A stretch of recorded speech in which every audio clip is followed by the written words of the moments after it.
you ever heard of the old principle that in most service jobs you do, there are three things: good, fast, and cheap. The catch is, you can only choose two of those. If you want your product to be good, but you want it fast, it's probably not going to be cheap. If you want your product to be good and you want it cheap, it's probably going to take a little bit longer and not be as fast.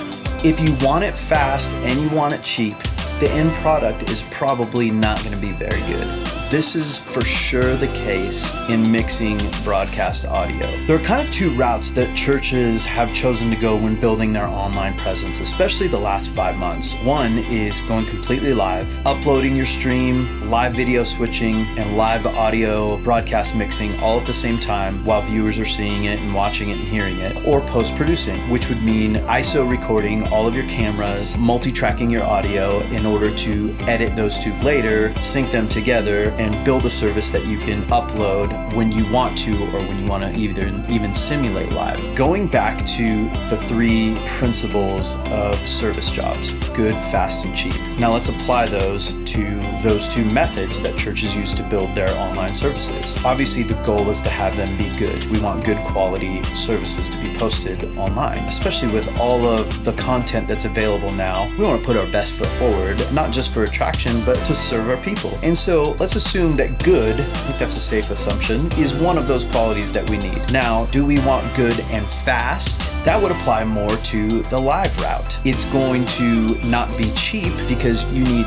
more skilled manpower, you need more equipment, and so those two things come at a cost. If you want it to be good, but you want it to be a little bit less expensive, then it's going to take a little bit longer. You don't need as much broadcast equipment, and you need a little bit less skilled labor, but it will take longer. And that's the post-production route. That's the route that we've chosen to go as a church, and I want to make a series of videos to help walk people through that process. I'm going to take a song and go through step by step on how I mix audio, specifically worship, for broadcast. And there are a lot of principles that go behind that. So I'm going to be kind of narrating and talking you guys through it, not just the actual process of mixing, but the principles why and why we've chosen to go that route and why I've chosen to make some of the decisions I have. So I hope you guys enjoy it. I hope you guys continue watching. Let me know in the comments if you have any suggestions or questions, if you want to hit me up for anything. And we're going to jump right in and start with the first mix. So today we're going to take this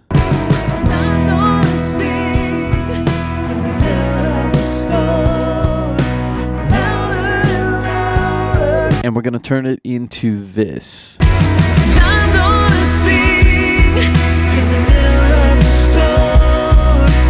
So the first was just raw tracks. I'll pull it up and I can show you.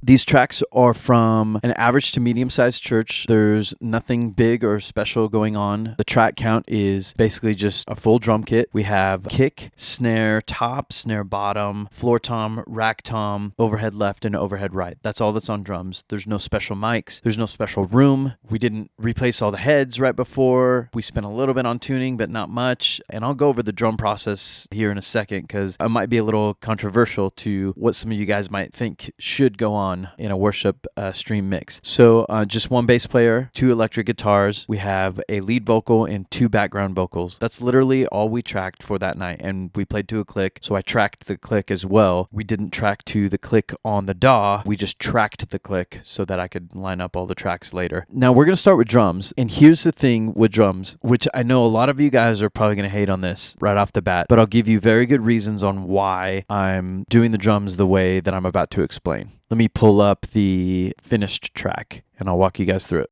So a lot of you guys know about sampling drums, like tracking a real kit and then using triggers to sample the snare, sample the kick, and then kind of using all of the other elements of the drums to glue it all together and make it sound natural. I'm totally down with that. However, in certain situations, think of it this way. If you were to go in to record, which is essentially what we're doing, we're recording basically 3-song EPs every single week. And if you were to go into a studio, which is not what we're doing, we're taking one of our multi-purpose rooms, basically, which only holds about a couple hundred people. So it's a small room, not an extravagant stage, not extravagant microphones, pretty much zero acoustic treatment. This is not a recording environment at all. We were just recording through an M32. I do not like the preamps in that console. It's a great live board for small to medium-sized churches, and they've sold probably millions of them. I don't know about millions, but a lot. They are not a recording console. They do not have good preamps. The way that we track this, there was no EQ on it, no compression, no EQ. It was literally picking audio signal straight after the preamp. So we adjusted gains to what we needed to, and we multi-tracked everything in the set. So if I were to go into a studio and record drums,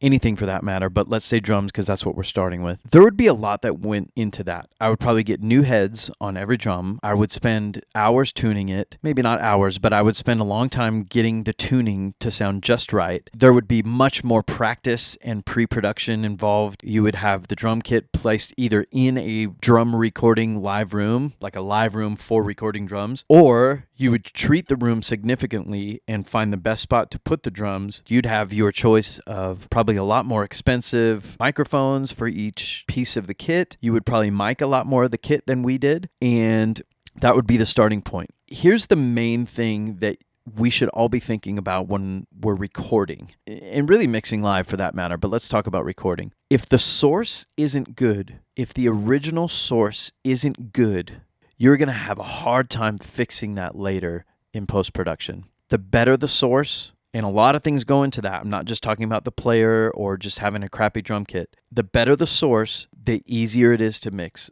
There is no compromise to that. There is no shortcut to that. So now in this situation, we have decent musicians, but probably at the normal skill level and capacity that any small to medium-sized church would have. Volunteers that work full-time jobs that are not necessarily recording artists. And we have definitely some talent at our church, but not to the point where these are session players, myself included. And so we don't have, a $10,000 or $15,000 drum kit with brand new heads. We don't have thousands and thousands of dollars worth of microphones at our disposal, and we certainly do not have a treated room to record in. We do not have the time to get all of those elements right every single week. We do not have good preamps that we're recording through. So you check off the list of what you need for a good recording, and we don't have probably 9 out of 10 of those. But what we do have is a way to capture and a way to record the essence of what the drummer plays and exactly what kit pieces he's using. So I'm going to tell you something that I don't think a lot of people are going to may necessarily agree with, but I will quote one of the greatest names in recording and mixing right now. We have to think about it this way. The only thing that matters is what comes out of the speaker. That's it. 99.9% of the people listening to your mix when they're tuning into that online stream could care less how you mic the drums, if you sampled, if you replaced them, what sample kit you're using, what virtual instrument you're using, what compressor you're using. Only we care about that stuff. They could care less. They just care if it sounds good and it looks decent. And some of them don't even care that much, but subconsciously they care about it, because if it doesn't, they don't know why it doesn't or why it does. They just know it does or it doesn't sound good. And so for that matter, I would say because we can't compete with a recording studio every single week and the gear that they have, I've chosen to replace drums. That's the hardest thing to get right in a mix and in tracking. And drum libraries, drum VST libraries have come so far now that it is so easy to make it sound good in a reasonable amount of time. Now, I am not going through and just dumping all of what our drummer plays every single song. I'm referencing almost to a T every single ghost note, every inflection. I'm adjusting my velocities, everything to match the feeling that he gives to that song. I'm trying the best I can to replace that exact same feel and those exact same kit pieces that he's playing during the song. The climaxes, the choruses, the bridge. When he breaks, I break, and all that stuff. I'm building it the way that he would. Now, there are some times where, just like in any editing process, you're going to recover mistakes, but for the most part, I'm playing what he played. So here's what I'm talking about. So for a drum session, if we look in here, here's the original drums. And if I solo those, it's not necessarily bad by any means. Playing to the click, sticks pretty close on the click, and I'm replacing them with a VST instrument that comes with Native Instruments Complete, and this is actually old. This is not anything new. This is a few years old, but it's called Studio Drummer. And so if I play just what I replaced on there, not samples included, but if I play just what I replaced his drum kit with, it would sound like this.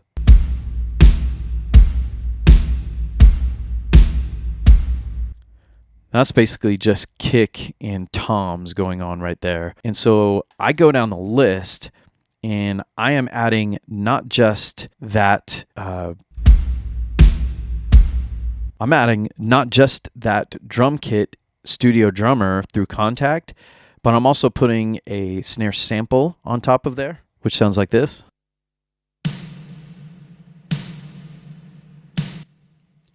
And that's just to brighten it up. And I am also adding tom samples, which sound like this.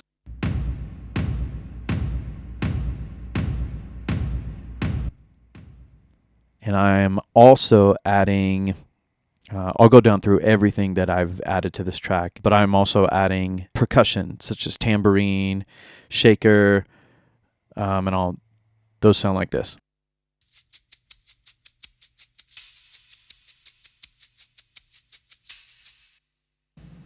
So all the percussion that I've added sounds like this together, and this is that chorus.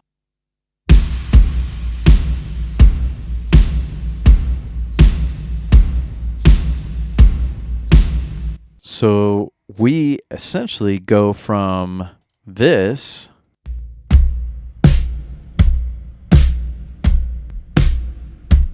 to this.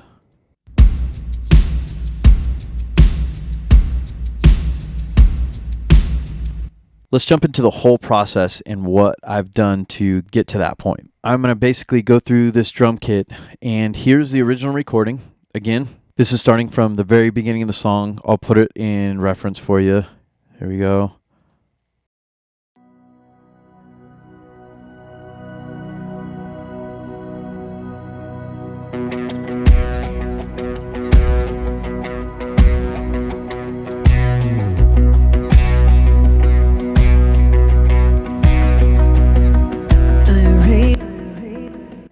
So from the very top, he's not doing much, so it's going to be pretty easy to replace this part. But essentially, I'm just going through the entire song and replacing everything that he does with the VST instrument.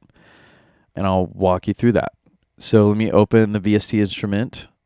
Let me unmute all my percussion here. So here is Contact and Studio Drummer. And if I have that armed,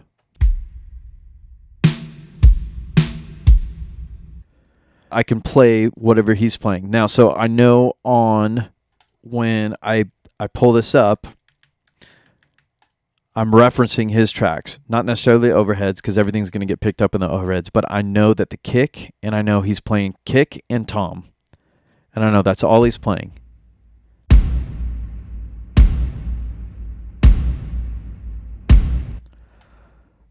So I'm going to go to my instrument, and I'm basically just playing kick and tom together.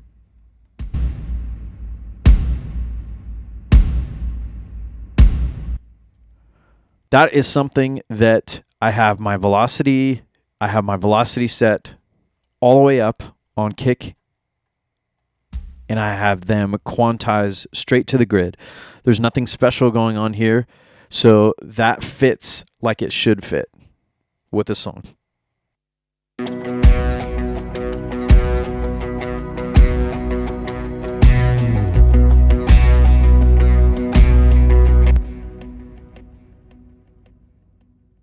And so basically we're just going through the song, and if he goes to a different section where I see that he's switched his pattern, down chorus or something like that, then I work my way through the song by playing the VST instrument exactly how he played it. So when he gets to a normal pattern, I'll show you the original drums right here.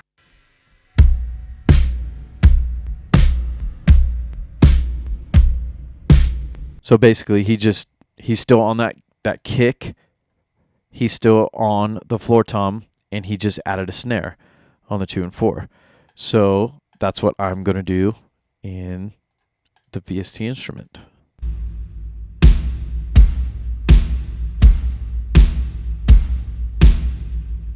With this, I've chosen to add a snare sample. This is just a normal snare sample that you can get at a lot of different places. A lot of different places sell sample packs, and I wanted something to brighten up that snare and something that I could just put reverb on, the tail of the reverb just on the snare and on nothing else. And so I chose this one called Wide Bright.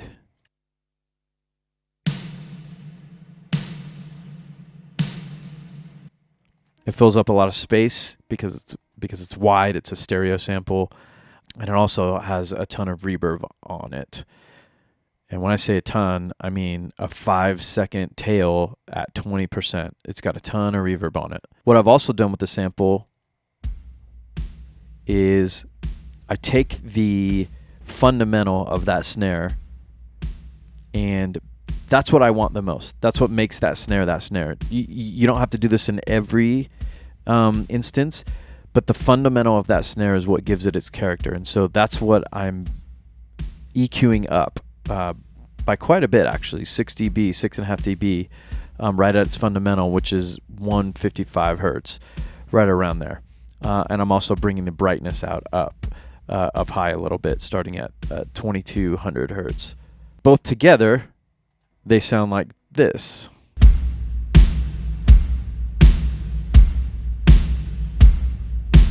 Now, to add a little bit more beef and kind of bigness and stereo width to the toms part, I did the same thing that I did with snare. I just added a sample on top, and here's the sample called Big Dark Toms stereo sample, and I think I added some verb on there too.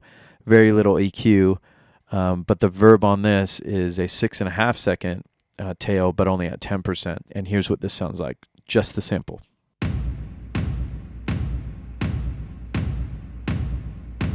Very repetitive, but I don't have it at the same volume. It's just adding the bigness and the width to the VST drums that are already there. So all three of those together sound like this.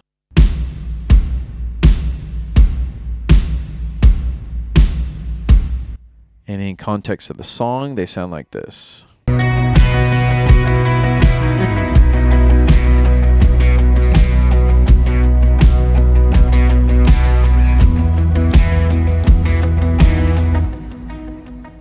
So to me, trying to go through the original drum kit, shape my kick to where it needs to be, shape my snare. Now, let's talk about this just for a second. The genre that we're mixing right now, if worship could be not its own genre, but if it had to fit in one of the genres of what we hear on the radio today or what's on our Spotify playlist, if it had to fit into a genre, it would probably be contemporary pop music. And in that genre, mix-wise, the most important three things in mixing pop music, contemporary pop music, is lead vocal, kick, and snare, and probably in that order. And so when I'm talking about replacing a drum kit with a VST sample drum library, I am, in my mind, needing to prioritize this mix. And so the most important elements of that mix, I need to make sure are right. If the top three elements in that song, which lead vocal I can't replace, I have to make sure that's good with what I have.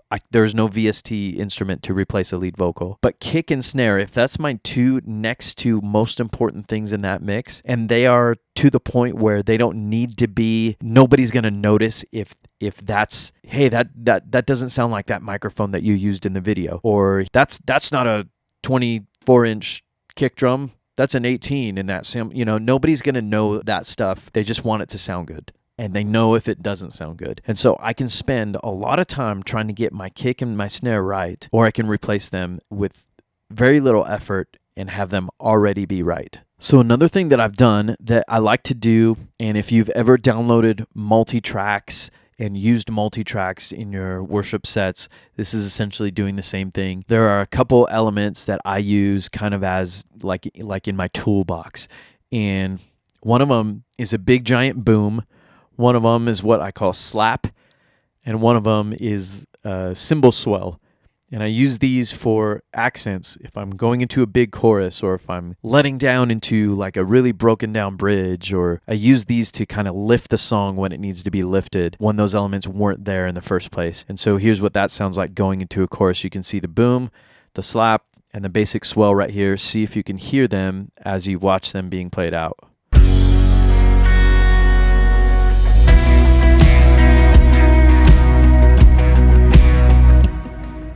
I'll play the song without it. You can hear the difference it makes.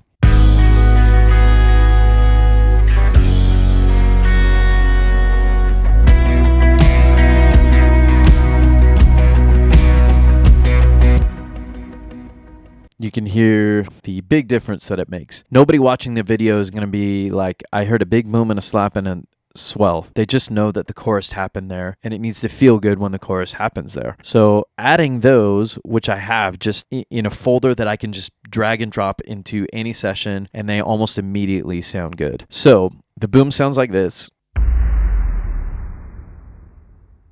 Okay. The slap sounds like this. It's kind of a build up.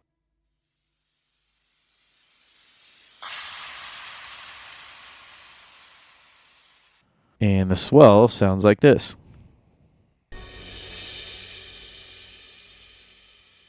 That's all it is, a cymbal swell. Now the other elements that I add, it's kind of different per song, but mostly it's going to be tambourine and shaker. In most songs, it's going to be a tambourine hit and a tambourine rhythm and a shaker rhythm. Now I'll show you what those add to the song with them in and with them out. Here is with them in.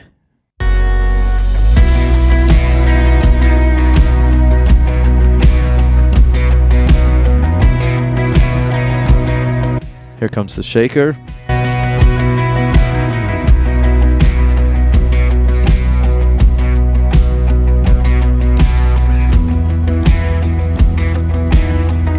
So just add some texture in there and helps rhythmically the song to have a little bit more carry to it. I'll play it without it.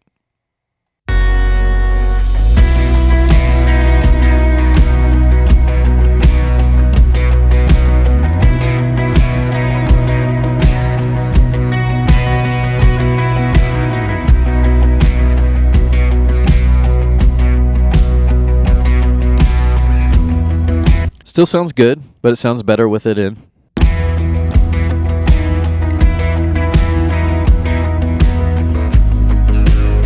And again, these are elements that are not game changers. There are very little people that are going to look at, honestly, and if we're talking real here, worship sets aren't supposed to be performances. And so we're trying to create an atmosphere so there's no distraction. People can worship and connect to God. We're trying to lead people in worship, giving them a platform, giving them an environment and an atmosphere, I guess, so to speak, even if that's at their house or listening to on headphones, that they're not distracted and they're not like, oh, that sounds kind of weird, or that's off pitch, or that doesn't sound like it hit the note correctly, or that doesn't sound like it hit the beat correctly. Nobody's going to listen to this for the most part and be like, hey, that shaker's not in there. Now, if I'm adding a lead guitar or a violin part where there's no violin on stage, yeah, there's at some point where you draw the line, but for a shaker and just texture to kind of liven up the song and make it carry and kind of help people or help the song or give it more emotion, nobody's gonna fault you for that. You're not gonna get a foul for that. So the rhythm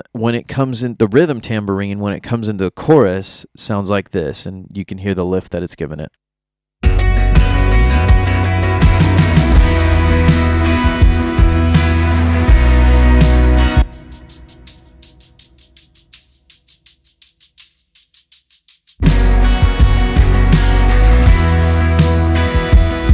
You can hear that harder tambourine hit is hitting right on the snare, so it's enhancing that snare hit as well. And so with that boom, that slap, that swell, now comes the tambourine rhythm, and now we're into this big chorus, which it needed the lift. If I take out all of those elements and I go into this chorus, and you're just hearing the drum kit, I'll even take out the samples too, you can hear the difference that it makes. So all of those muted, and we'll go into that chorus.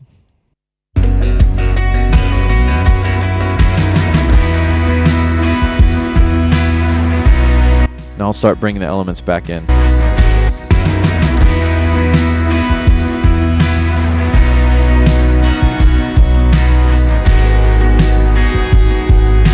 play that swell back going back into the chorus.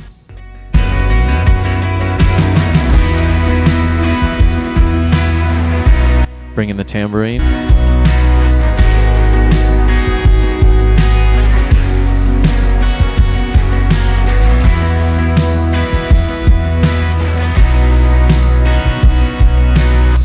So you can hear the difference that's getting added to this song. None of that stuff took a lot of effort. They're all samples that I had on hand. I actually do track the tambourine, but what I do is I will track, 4 bars, 2 bars, or 4 bars of tambourine. I'll edit it, and it just gets looped because it's so far in the background, and all it is texture, and so nobody's going to notice that a loop is going on.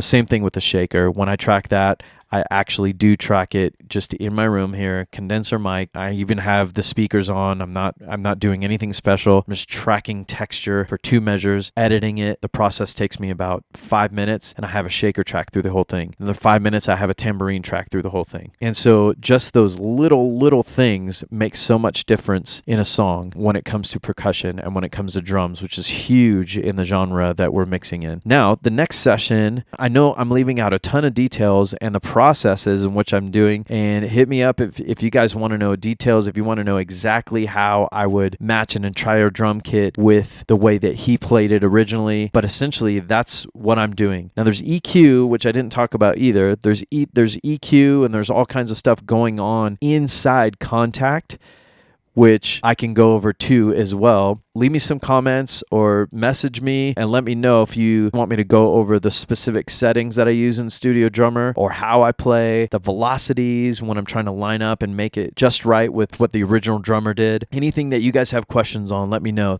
So that's it for today. Next time we're going to get into bass and maybe some guitars, and we'll just continue working our way through the mix. See you guys.